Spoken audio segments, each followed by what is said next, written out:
विधायक दल की बैठक बुलाई गई थी, जिस बैठक में दिल्ली के अगले चुनाव तक मुख्यमंत्री की जिम्मेदारी सर्वसम्मति से आतिशी जी को दी गई है। ये जो जिम्मेदारी दी गई है, आप सब जानते हैं कि एक विषम परिस्थितियों में ये जिम्मेदारी देनी पड़ी है, क्योंकि जिस तरह से भारतीय जनता पार्टी की केंद्र सरकार ने, पूरी भारतीय जनता पार्टी ने, देश के माननीय प्रधानमंत्री जी ने षड्यंत्र करके, एजेंसियों का दुरुपयोग करके आम आदमी पार्टी को खत्म करने का, दिल्ली की सरकार को, देश के अंदर जिस तरह से सरकारों को तोड़ा गया उसी तरह से दिल्ली की सरकार को भी तोड़ने का जिस तरह से अभियान चलाया, उन सभी अभियानों को फेल करते हुए आम आदमी पार्टी ने अपनी एकजुटता को, विधायकों की एकता को, सरकार की स्थिरता को और सरकार के कामों को जारी रखा। इन्होंने ये कोशिश की कि अरविंद केजरीवाल जेल के अंदर इस्तीफा दे दें और सरकार को गिराया जा सके, लेकिन अरविंद केजरीवाल जी ने दिल्ली के लोगों के हितों के लिए, दिल्ली के लोगों के काम को जारी रखने के लिए निर्णय लिया कि जेल के अंदर हम इस्तीफा नहीं देंगे और जेल से सरकार चलाएंगे, और उन्होंने सरकार चलाई। लेकिन जेल से आने के बाद उन्होंने निर्णय लिया कि जिस तरह से अरविंद केजरीवाल की जो सबसे बड़ी ताकत है ईमानदारी की ताकत, उसी ईमानदारी की ताकत से अरविंद केजरीवाल जी ने दिल्ली के लोगों के लिए वो काम किया जो आज तक इतिहास में भारत की कोई राज्य सरकार नहीं कर पाई।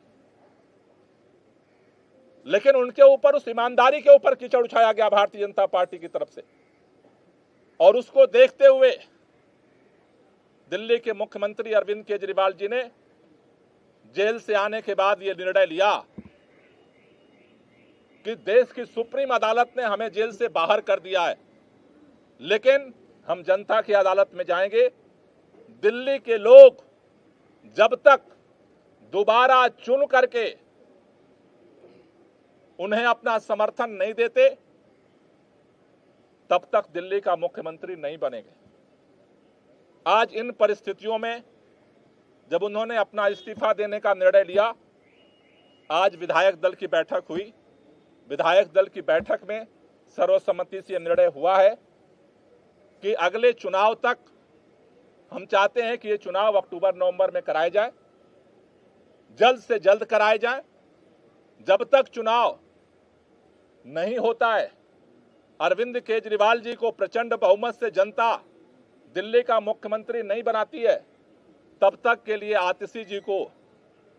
दिल्ली के मुख्यमंत्री के रूप में जिम्मेदारी निभाने के लिए प्रस्ताव सर्वसम्मति से पारित हुआ है। आतिशी जी को दो जिम्मेदारी मुख्य तौर पर सभी विधायकों की तरफ से दी गई। पहला, कि दिल्ली के 2 करोड़ लोगों के साथ मिल करके भाजपा के सारे रुकावटों के बावजूद हम काम जारी रखेंगे, और दूसरा, भारतीय जनता पार्टी अरविंद केजरीवाल के नेतृत्व में दिल्ली के लोगों को जितने काम किए गए उन सबको रोकना चाहती है। फ्री बिजली रोकना चाहती है, फ्री पानी रोकना चाहती है, स्कूलों को खराब करना चाहती है, मोहल्ला क्लिनिक बंद करना चाहती है, महिलाओं की यात्रा को रोकना चाहती है, बुजुर्गों की तीर्थ यात्रा को रोकना चाहती है। अभी हमने देखा बुजुर्गों की पेंशन रोक दिया 5 महीने तक। दूसरी जो जिम्मेदारी उनको दी गई है कि भारतीय जिम्मेदारी है संघर्ष को जारी रखना, भाजपा के नेताओं से, भाजपा की सरकार से, भाजपा के षड्यंत्रों से दिल्ली के जनता के कामों को सुरक्षित रखना, उसकी रक्षा करना, इन दो जिम्मेदारियों को लेकर के नई सरकार का गठन होगा। 4:30 बजे